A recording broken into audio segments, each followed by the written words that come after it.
boleh. Yang ada anak itu nanti di rumah baik, di luar jadi bohong, biar nggak dimarahin sama orang tua. Kita juga harus belajar. Yang penting adalah kita belajar dulu sebelum anak kita yang belajar. Jadi ketika anak kita mau bandel, kita tahu gitu.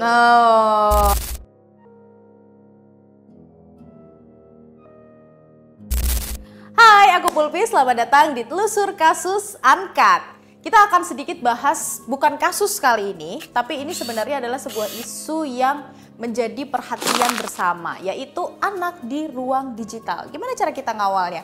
Kenapa kita ngangkat kasus ini? Karena kalau kita lihat Indonesia ini sempat masuk top 5 menjadi negara yang banyak banget kasus eksploitasi seksual di dunia digital. Nah, akhirnya kami berusaha untuk mengangkat itu. Karena kalau kita lihat juga nih, mungkin kamu juga banyak ya lihat di taman atau mungkin di jalan anak-anak yang mereka main handphone, main game online, bahkan sampai malam.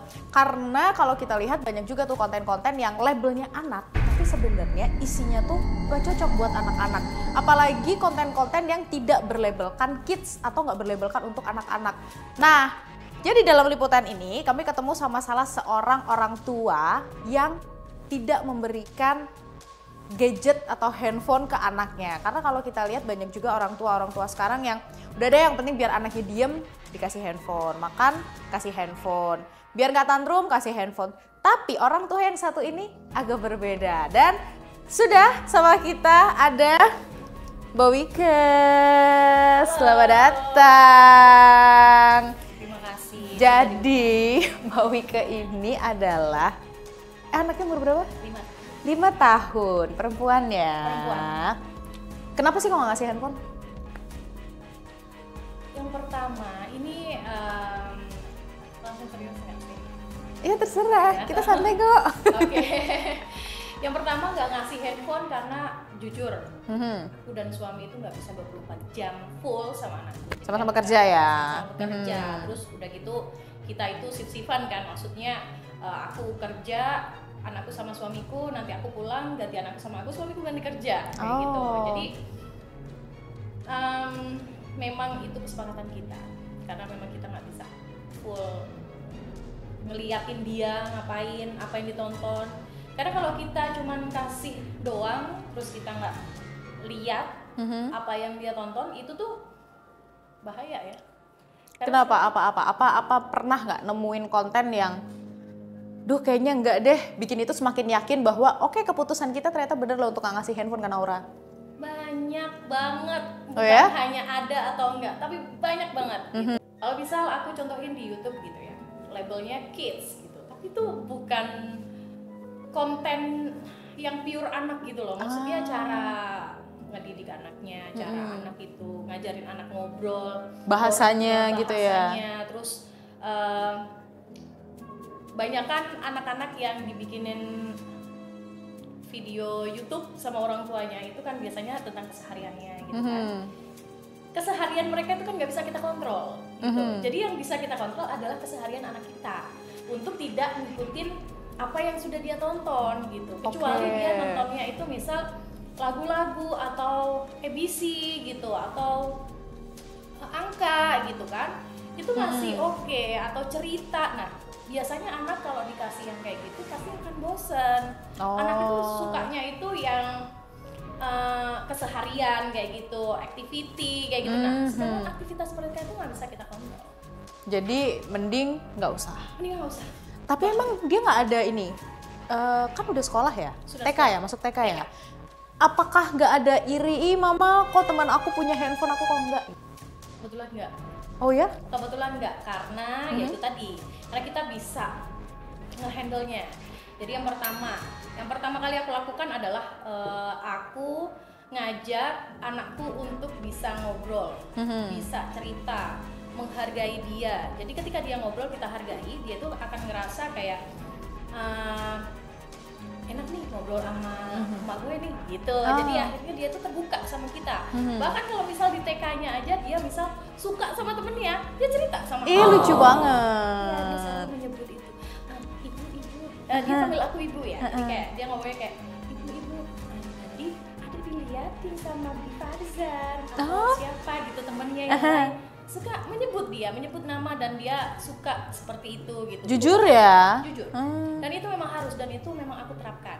Jadi ketika anakku itu misal di luar kontrolku, misal dia lagi main ke rumah neneknya atau misal sama omnya sama tantenya, dia akan cerita di rumah habis ngapain aja, habis makan apa aja kayak gitu. Karena kita sudah membiasakan itu. Nah, tapi kalau sama neneknya, om tantenya nggak pernah dikasih handphone juga? Kebetulan dikasih ya. Terus gimana? Ya nggak apa-apa. Jadi ya itu tadi, karena aku nggak bisa jaga dia 24 jam, jadi ya mau nggak mau ya kita harus terima ya.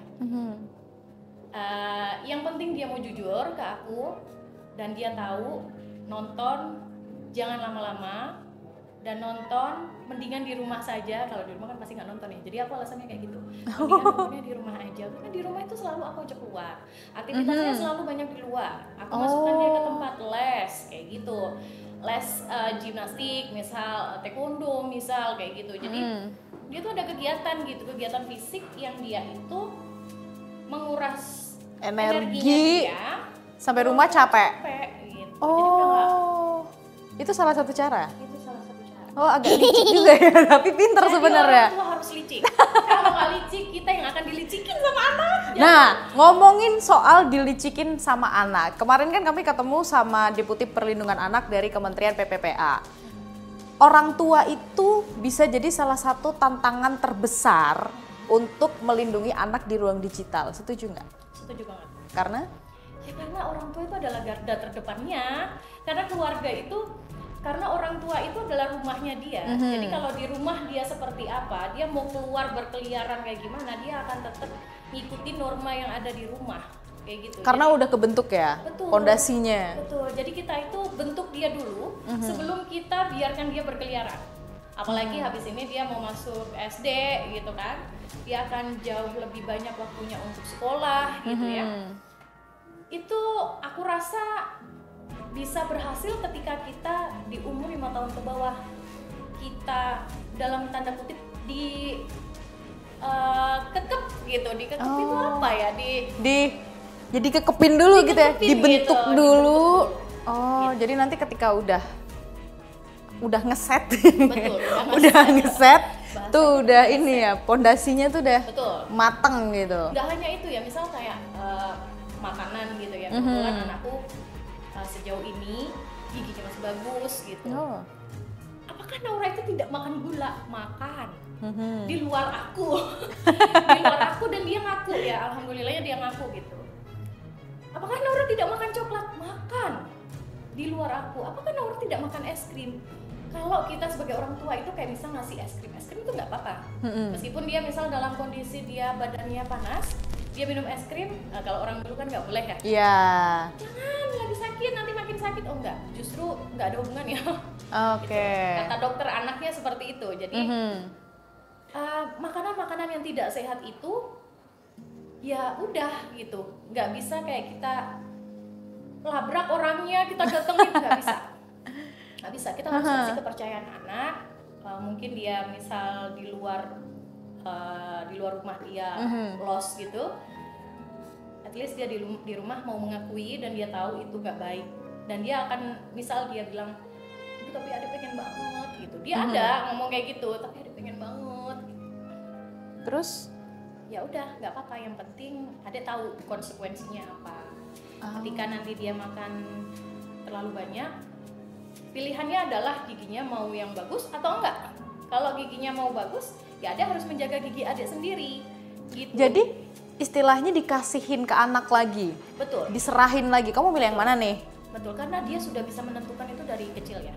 Memang dia itu harus dilatih untuk memutuskan sesuatu. Nggak bisa kita sebagai orang tua kayak nggak boleh. Yang ada anak itu nanti di rumah baik, di luar jadi bohong biar nggak dimarahin sama orang tua. Jadi memang sebenarnya intinya adalah membangun pondasi itu dulu. Nah sekarang kan kalau kita lihat teknologi berkembang kan cepat banget nih Mbak. Sebagai orang tua yang pastinya beda generasi ya sama anak, menjadi tantangan nggak untuk ngikutin perkembangan teknologi? Karena kalau kita lihat orang tua lain di luar sana nih, mungkin ada beberapa yang apa sih gaptek gitu. Akhirnya anak bisa ngakalin, bohongin orang tua. Itu jadi suatu apa ya, memicu semangat untuk tetap ngikutin teknologi nggak? Kalau masalah ngikutin teknologi, kebetulan kerjaku juga berhubungan dengan teknologi, menurutku itu nggak susah ya. Jadi kita juga harus belajar. Yang penting adalah kita belajar dulu sebelum anak kita yang belajar. Jadi ketika anak kita mau bandel, kita tahu gitu. Kuncinya di situ. Jadi kita harus tahu bandel-bandelnya dulu, cara bandelnya gimana. Jadi anak mau ngebohongin juga, hei mama udah pernah. Dari kecil kan kita juga udah beda, yang dibilang Kulpi tadi ya, beda generasi sama anak. Itu memang benar. Jadi misal zaman kecil aku itu misal dikasih tajin gitu ya. Air cucian beras. Air cucian beras yang direbus. Iya. Gitu. Menurut orang zaman dulu itu sangat berkhasiat gitu, banyak vitaminnya segala macam. Apakah aku kasih seperti itu? Ya enggak, karena apa? Aku sudah belajar. Kalau itu ada gizinya gitu. Iya, maksudnya. karena sekarang ada perkembangan teknologi itu tadi. Kalau kita nggak ngikutin ya kita sendiri yang akan chaos. Nah, sekarang itu kan pemerintah di awal tahun 2025 ada PP Tunas. PP Tunas ini dia mengatur bagi penyelenggara sistem elektronik. Jadi kayak yang punya sosmed, yang punya game online, gimana caranya biar mereka ini membuat program fitur yang ramah anak. Jadi nantinya akan ada pembatasan-pembatasan untuk usia-usia yang belum umurnya. Setuju nggak? Atau ya sebenarnya balik lagi ke orang tua. Pertanyaannya setuju atau enggak? Menurut aku sih setuju-setuju saja. Tapi kalau dibalikin ke aku, apakah aku akan membebaskan anakku? Tentu jawabannya tidak. Kita nggak bisa percaya dengan orang lain. Karena pelajaran yang kita bangun di rumah itu nggak sama gitu. Misal mereka ketentuannya seperti ini tuh menurut mereka udah keren banget, udah rapi banget dan bagus banget. Belum tentu di rumah itu seperti itu pelajarannya kayak gitu. Jadi misal contoh sepele aja. Anakku suka nanya, jadi anakku itu kebetulan TK-nya TK Islam ya, jadi berkerudung gitu ya. Kalau sekolah berkerudung gitu, terus guru-gurunya pakai kerudung. Ketika dia melihat orang tidak pakai kerudung, dia itu langsung bertanya, ibu dia Islam atau tidak? Gitu, jadi dia akhirnya kritis kan. Tapi ketika aku jelasin, aku berusaha untuk memberi penjelasan itu seringan mungkin ya. Jadi agar anak itu juga nggak burn out juga ya. Jadi aku kasih pengertiannya itu mereka Islam gitu. Loh, kok nggak pakai kerudung? Kan kalau orang Islam harus pakai kerudung, dia jadi mulai kritis. Aku jelasin. Memang ketentuannya seperti itu, tapi semua balik ke pilihan individunya masing-masing. Betul. Itu salah satu contoh gitu ya. Nah, ngomongin tentang PP Tunas tadi, sama seperti hal yang pakai kerudung dan tidak pakai kerudung tadi. Aku pribadi bukan nggak percaya, tapi balik lagi kita harus sortir dulu. Karena kalau nggak disortir itu bahaya banget. Kadang di rumah menurut mereka mungkin itu baik-baik dan aman-aman saja, tapi ternyata menurut kita enggak. Iya. Cara ngomongnya misal, terus cara berpakaian misal, atau cara ngasih orang, gimana ke orang lebih tua, itu aku rasa itu setiap keluarga itu punya aturannya masing-masing. Punya stylenya sendiri. Betul. Ya. Gitu, tapi intinya memang gimana sebagai orang tua tuh kalau aku lihat justru lebih ke kita harus siap sebelum menjadi orang tua. Betul. Kita harus siap dulu. Betul. Termasuk bagaimana nanti kira-kira nih anak nih yang masih kosong tuh akan kita isi apa untuk kita arahkan kemana. Betul. Nah, kalau nggak salah tadi aku sempat lihat ada di komentar yang memuji, ini ibunya keren banget, memahami motorik anak gitu kan. Itu pasti kan juga belajar dulu ya Mbak Wika ya. Ada pesan nggak untuk orang tua? Sebagai sesama orang tua nih. Sebagai sesama orang tua, pesannya kalau belum siap jangan punya anak dulu. Itu pesan yang paling simple ya sebenarnya. Karena ketika kita terpaksa punya anak, ya kita akan terpaksa juga untuk mendidik dia. Jadi kayak seadanya aja.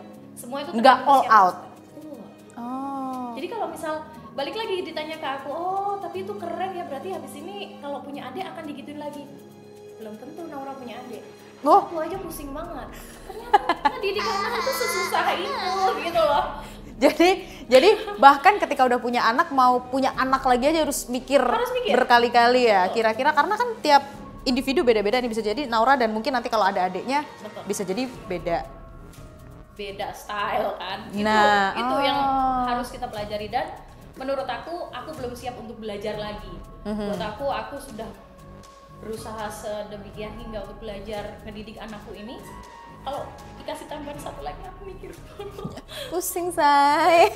Kayaknya satu dulu ya. Ini nggak ngomongin biaya loh. Kalau orang-orang kadang kan ngomongin biaya ya. Iya. Kebetulan kalau aku yang aku pikirin itu kalau biaya kan bisa dicari. Tapi kalau mental itu mau dicari kemana?